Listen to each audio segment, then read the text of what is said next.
What's going on, YouTube? It's Chief Tex Films, your tour guide on the road to elevating your image. And on this channel, I like to highlight my ups and downs so you can capitalize off of my wins and suffer none of my losses. If that's something you're interested in, make sure you subscribe to the channel and click that notification bell so you don't miss any more videos. All right, man. So I went to the camera store the other day. I did a video. I showed y'all me going to the camera store and getting the Panasonic G7, taking the Panasonic S5, which was a full frame camera, taking that back, getting the G7, and then getting this 45 millimeter 1.2 lens instead. So I ended up spending $1,000. So it was either the full frame camera or the lens for the micro four thirds sensor. So I chose to get the lens for the micro four thirds system, and a lot of people didn't like that.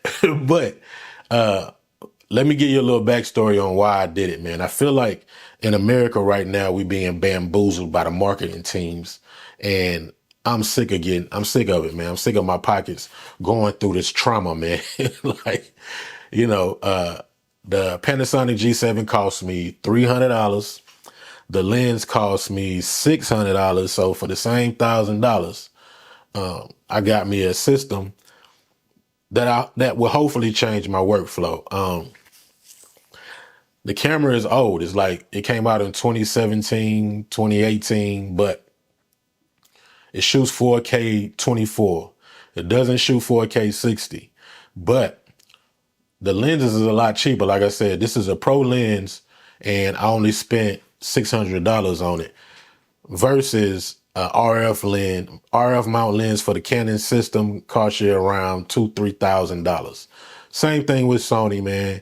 Full frame costs you about $2,000-$3,000. So is this $1,000-$2,000 downgrade, or is this all you need? And that's the question. Is we listen to these YouTubers and the marketing teams tell us that we need to upgrade our cameras once, twice a year, which is wild, man. You're shooting with a Panasonic G7 and they looking at you like, man, it's an old camera. You don't know what you're doing. But when it's really reversed, man. If you know what you're doing, you can shoot with anything. You can shoot with iPhone. So you can't really let these YouTubers or your own thoughts make you feel like you can't get done what you need to get done with the tools, because it's only a tool, man.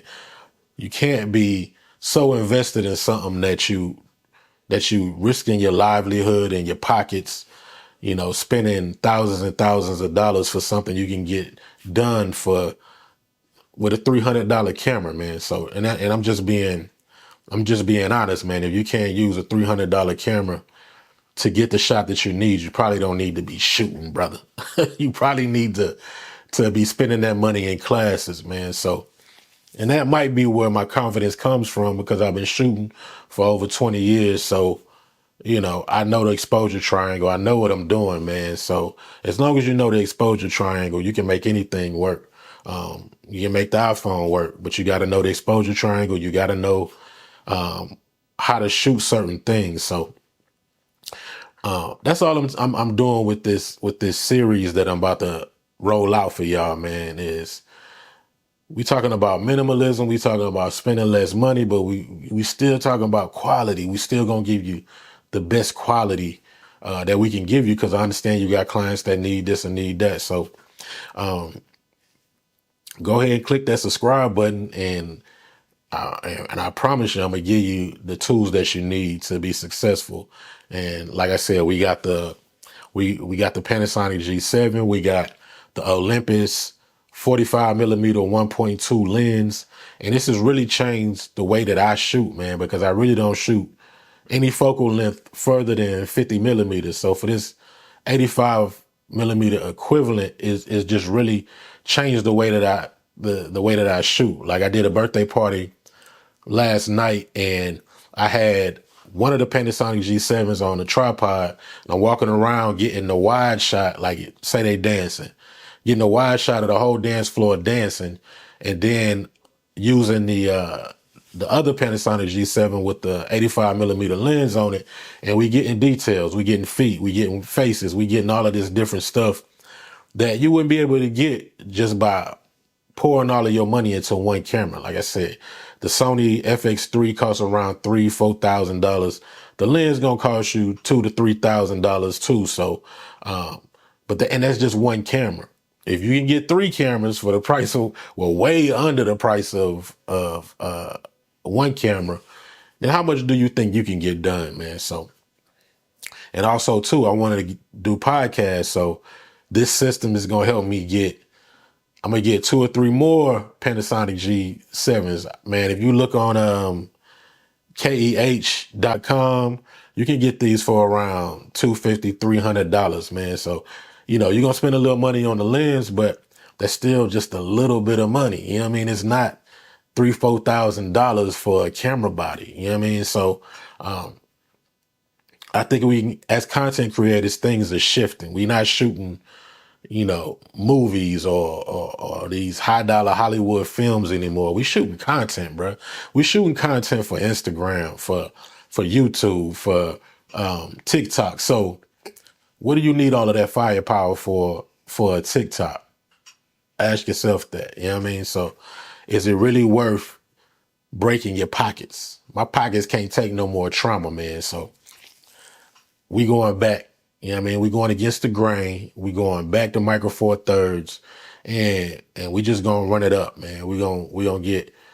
I might try to get all the cameras in a Micro Four Thirds system and I can throw this lens on any camera in the Micro Four Thirds system and get the same type of shallow depth of field that you can get in full frame, man. So stop listening to the marketing teams and the YouTube channels and the whoomps and hey, man.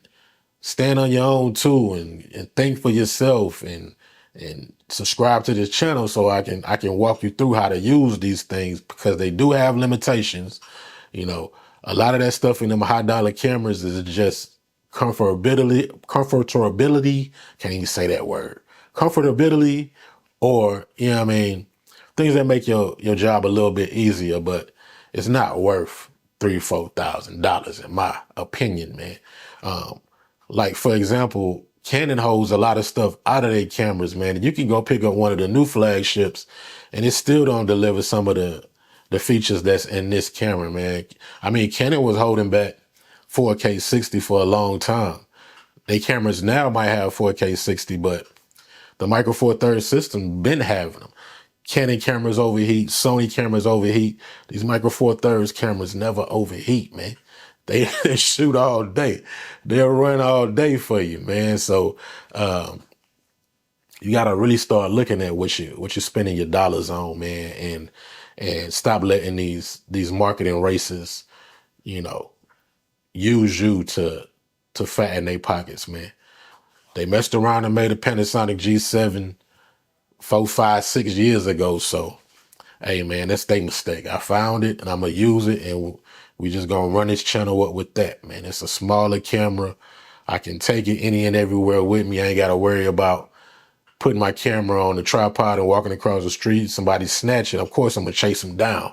But if they get away, hey, man, $200, $300, man. I go back on KEH and give me another one. So it's a lot of pros. It's some cons. I ain't gonna front with y'all. It's some limitations and some cons, but it's a lot of pros to go on Micro Four Thirds and spending less money, man. But anyway, man, hey, if you like videos like this, make sure you subscribe to the channel, click that notification bell so you don't miss any more videos. I'm out, but y'all keep them cameras rolling, man.